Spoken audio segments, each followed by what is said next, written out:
And the now former United manager has given his first official interview since leaving the club. It's always sad to see a club legend leave, especially one like Ole Gunnar Solskjear, who has huge history at Manchester United. But the straw that broke the camel's back as such, Leon, was the 4-1 defeat to Watford. I don't think the club had any choice but to make that decision.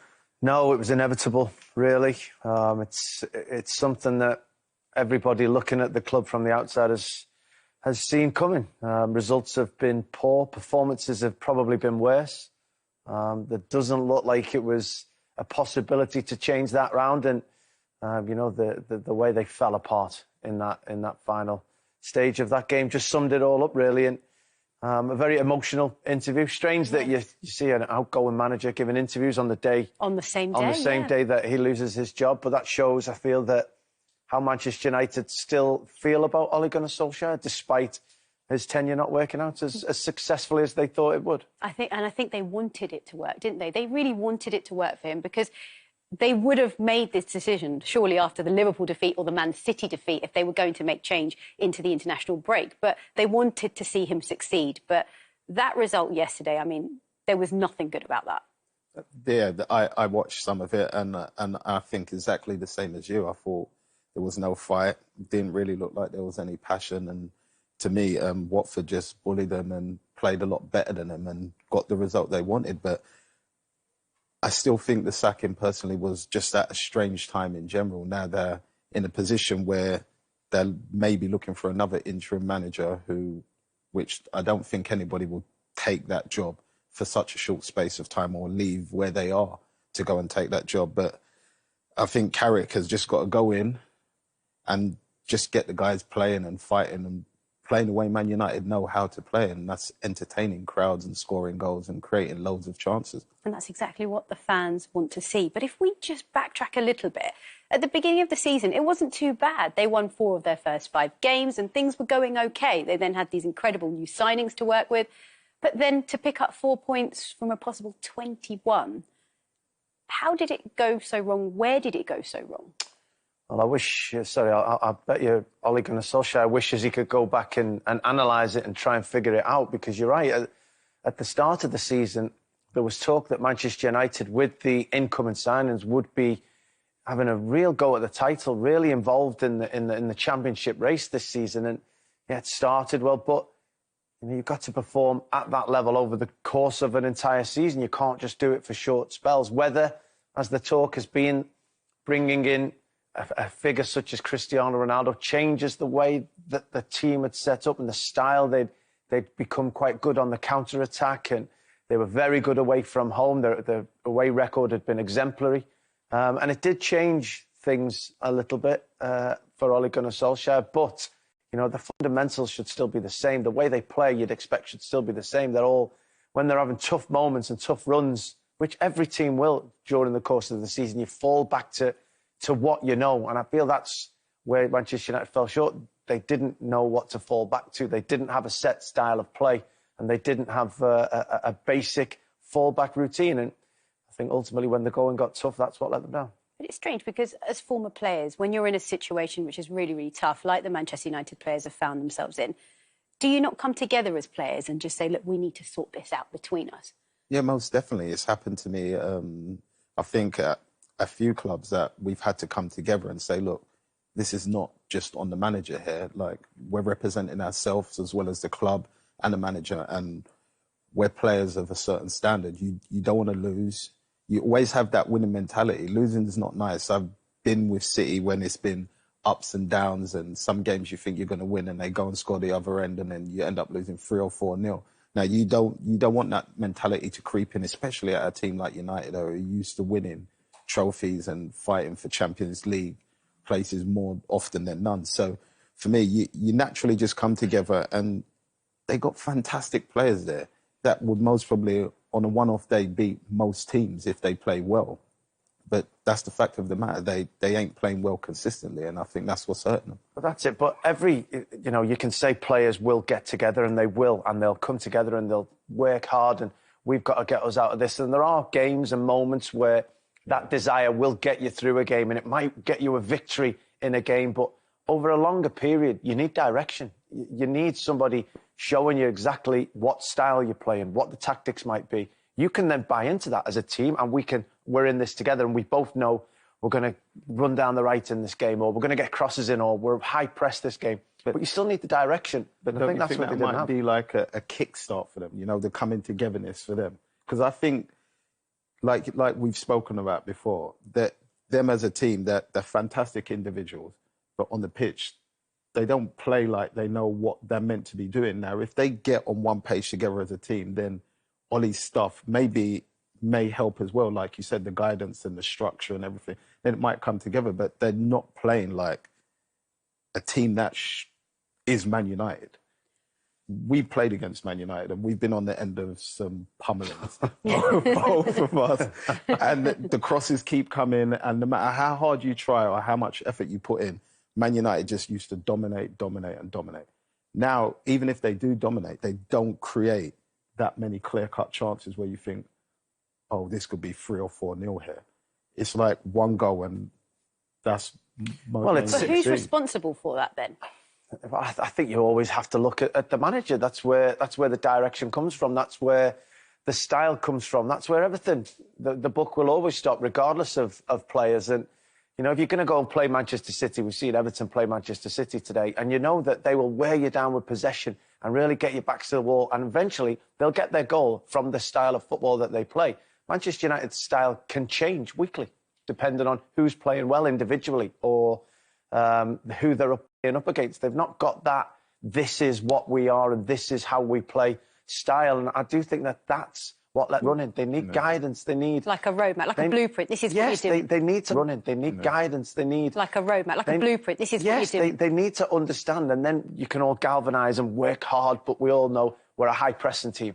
And we'll be able to galvanise around that idea. And I just think Manchester United haven't been able to do it. And you've seen from results, you've seen from performances. Those stats we just saw as well. We've seen those stats there, that those stats aren't good enough for Manchester United, for the team, for the guy who's the head of the club. And you know what I thought was really concerning was David De Gea's post-match interview yesterday, where he said, we don't know what to do with the ball. We don't know how to defend. It's just not good enough. And I thought that was quite a shock to hear him say that. It's quite a shock for me to hear him say that as well. But yeah, it's very open, and like we've all said, that would set off some major alarm bells, especially if one of your main and your biggest players for the last 5 years, at least minimum, have come out and said that. People are going to start asking questions like, what are you actually doing in training if you don't actually know what you're doing or how to defend? That's a problem. Yeah, that's a cry for help, isn't it? Yeah, it is, isn't it? It's a cry to help for the outside world. And I think if a player is coming in and basically saying, as a group of players, we don't know what we're doing with and without the ball. And these are top international players coming out publicly saying that. So I think that was the final moment where you knew that the end was coming. Well, Alan Shearer, Tim Sherwood and Owen Hargreaves were discussing Ole's departure earlier on Matchday Live, and here is what they had to say.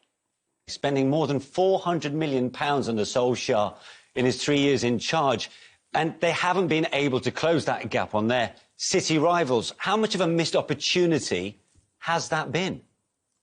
No, I think they have closed the gap a little bit. I think personnel-wise, for the first time, I think for Tim and I, we've been looking at United for 4 or 5 years, and they've been nowhere near competing with City and Liverpool. On paper, I think you could look at United this season and say, right, they can compete with them. But the problem is they didn't have a clear style of play in possession. They had no clear plan out of possession in terms of press. You look at all the best teams in the division, you know exactly how they're going to play. You know how they're going to line up. You know how they're going to pass the ball. United have no clear idea on how to pass the ball. And I was at both games against City and Liverpool, and the fans turned on the team a little bit in both games when they got so nervous from the fact the way the boys were passing the ball in the back, from De Gea to Maguire to Lindelof and into Wan-Bissaka and to Shaw, and it unsettled the crowd because they could tell the players were nervous. And that can't be. We know how City are going to pass the ball, and Liverpool and Chelsea. United need that structure. They need a coach who's going to come in and go, right, this is how we're going to keep the ball. And when we lose it, we're either going to press high, we're going to drop deep, or we're going to be compact. But we need something. And we saw it in that Watford game. The way the boys just stopped playing, I thought it was a disgrace. You know, we've all been in teams where managers are under pressure. I never played for the managers. I always, I played for my teammates. You play for the shirt, for the fans. The manager, you don't want him to get the sack, but the boys needed to do more yesterday. And I made the point. If they wanted to stay, they would have done more yesterday. So I think they got to get somebody in there that's going to demand that the players put a shift in. There's a philosophy in possession, out of possession. If they do that, I don't think they'll be far away, because I think talent-wise, there's a lot of good pieces of the puzzle there. Yeah. Tim, interesting. Owen clearly has a lot of sympathy for the position that Solskjaer finds himself in. I know you both share that. In some ways, has his coaching experience or lack of top-level coaching experience been exposed by those elite managers around him in the Premier League? Yeah, but them elite managers in the Premier League, a lot of them Man United would have the opportunity to go and get. But they want to give Ole an opportunity. Ole can't complain that they haven't given him a chance. They certainly have. 3 and a bit years at the football club and not won a trophy. Who keeps your job at Man United? We've seen other managers in the past lose their job with that sort of record. It's not about winning games, it's about winning pots there at that football club. And where do they turn to now? I think when you look at the statement, the last 3 lines of the statement are damning, in my opinion. We're going to put Michael Carrick in charge. He needed help, Ole Gunnar Solskjaer. If he wasn't good on the training field, he needed help. You've got Kieran McKenna, who's a rookie coach. You've got Michael Carrick, who's a rookie at coaching as well. Obviously a fantastic footballer, we know that. Mike Phelan, who's there, who everyone knows never coached anyway, was just an observer. Good for the group, but they needed someone who could put the ideas of Ole Gunnar Solskjaer onto the training field and have a playing identity like Owen's talking about, out of possession and in possession. Where do they turn to now? They're going to go to an interim manager, Michael Carrick for the time being, then an interim manager until the end of the season. It's a mess. It's not Manchester United, one of the biggest clubs in the world. For me, keep him in charge until the end of the season. If you're going to do that, what's the point of keep chopping and changing? Keep him there till the end of the season and then go and get a manager. Identify now who you want to get for the end of the season and go and get him. Alan, have the board been caught by surprise here? I don't know how they could have, but that's what we keep talking about, was a lack of plan, a lack of identity. Planning here for United. There isn't any, you can tell. If they would have had one, if they probably could have had somebody like Conte. But I just think they need to look for somebody that's got great experience in the game. Go back to Frank Lampard did a good job at Chelsea. Obviously took over in the transfer embargo. Planning here for United. There isn't any, you can tell. If they would have had one, if they probably could have had somebody like Conte. But I just think they need to look for somebody that's got great experience in the game. Go back to Frank Lampard did a good job at Chelsea. Obviously took over in the transfer embargo. Knew the academy with Jody Morris. That worked. And I think for United, obviously, Ole fixed a lot of things that were broken there. And now United have a team that can actually compete, but it needs an elite tactician like Thomas Tuchel. You look at what he's done to that group of players. Defensively, they were poor under Frank Lampard at times. They're unbelievable right now. Every piece of the puzzle that slots in there plays fantastic. That's what United need. And I see somebody like Luis Enrique who could do that fantastic. I'm not sure about Zidane's English, even though from winning the Champions League, that would be great. I just think somebody detailed on the football pitch and demanding. That's what United need somebody, this group of players has gone through a lot of good managers, by the way. And David Moyes, who's flying at West Ham. Louis van Gaal, who's flying with Holland as well. Did unbelievable throughout his career. And Jose Mourinho. So at some point, they need somebody to come in here, clear plan, clear structure. If you're not on board, get out, go play somewhere else. And I could see somebody like Luis Enrique, who's had success at a club like Barcelona that is incredibly demanding, if not more demanding than Manchester United. Success with Spain, and with the position he's in managing Spain, maybe he has the opportunity to come over right now. Ten Hag, I think that's unrealistic while he's managing Ajax. Zidane, I think it might be a little bit of a pipe dream. So the board, and I'm not sure the board are up to it, need to find somebody like a Thomas Tuchel to come have that impact. The thoughts from the team on Matchday Live earlier on today. Well, I'm delighted now to say that Michael Owen joins us live on the show. Hello, Michael. Hi, everyone. How are we? Hi, very well. Lovely to see you. Now, it's obviously been a rather dramatic day in the Premier League before a ball was even kicked with the sacking of Ole Gunnar Solskjaer. Interested to know, what were your thoughts when you heard the news? Not surprised at all, Seema. It's been an awful run from Manchester United for quite a while now. I think every time that Ole Gunnar Solskjaer has been under pressure, he seems to have picked up a result that may have just almost prolonged the stay of execution in a way. But this latest run of the last few games, losing the derby like he did, losing to Liverpool convincingly, and then, of course, this one against Watford was just too too bad, really, to continue. And I'm not surprised at all that the powers at Manchester United have acted. It's very sad to see any manager go, and Ole Gunnar Solskjaer is a genuine good guy. So it's even worse when you see his interviews and things like that. But it's a cutthroat game. He's not getting the results. That squad, that team is far, far better than it's showing on a consistent basis. No option but to say goodbye, sadly. Yeah, you're right. I mean, we were talking earlier about the fact that I think everybody at the club wanted it to work for him. They wanted him to succeed because they would have got rid of him after the Liverpool result or the Manchester City result. But sadly, yesterday was just the final nail in the coffin. Moving forward, though, Michael, when we think about, obviously, Michael Carrick taking interim charge, is that going to be enough, do you think? Or do you think they need to act quickly and bring somebody in? I mean, we've seen a list of contenders, but what are your thoughts from Manchester United moving forward and how quickly do they need to act? Asima, I just don't see, at the moment, I just think it's the worst possible time to sack your manager. Not necessarily because of the timing of the league or whatever, but just because of what's available. I think Manchester United are just going to have to, just wait and just let Michael Carrick take it on for it. I mean, it can't get worse than it has been. So I think if I was in charge of Manchester United at the minute, I'd just think, do you know what? Not many of those contenders are good enough. You look at the top there, Zinedine Zidane. I obviously played with him at Real Madrid. Great manager. He's had some, a lot of success with a great Real Madrid team, but he's never really... Well, first of all, his English is very, very average. And I'm not sure you can come into a huge job like this and not talk the language. Going down the list, Brendan Rodgers, obviously a top manager. Will the Liverpool connection do no favours? Leicester certainly not doing great at the moment, so that's probably harming his chances. If he was interested, I'm sure most of these managers would be interested. Wow, I mean, Manchester United are one of the best clubs in the world. I think that the most realistic on that list, personally, is Pochettino. I'm not sure he's enjoying his time at Paris Saint-Germain.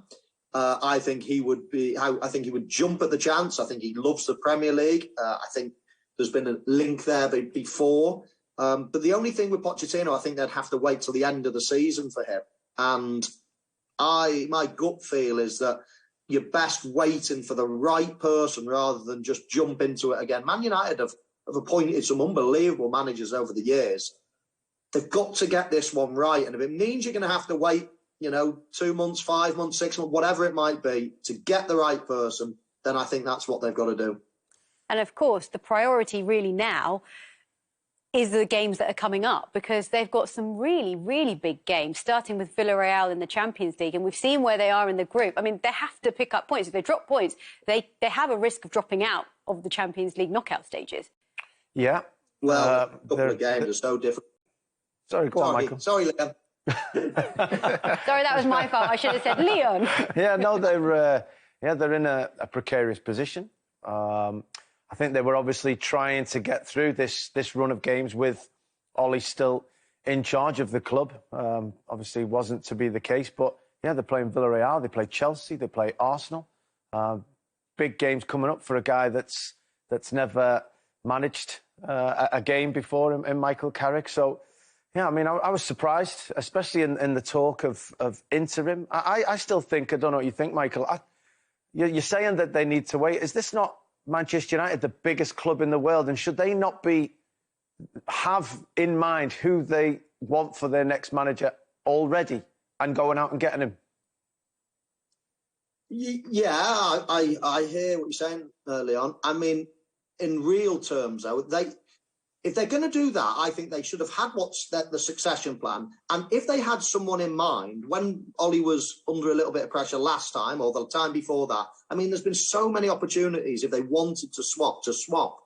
Now, football management is a moving feast. You can't just say, right, we'll wait forever because that's our next. These great managers are going to be in post, in the blink of an eye. So if they wanted Conte, let's just say, for argument's sake, then they had to swap, a couple of months ago before he gets the next job. Now, who's left on the market now? It's all right having a succession plan, but you can't go to any manager and say, do you know what? When the next time is right, we'll have you as a manager and expect that manager to wait a year, 2 years, 3 years. It's very, very difficult to do that. And again, this is not a normal football club you're talking about. This is Manchester United. So there's only 5, 6, 7, 8 managers on the planet that are big enough to take over this job. So you can't, the likes of, Tuchel would be good enough, but he's already taken now. Pochettino, that's who they should have moved for when he was available a while ago. And he was for free. He was sat there doing nothing, twiddling his thumbs.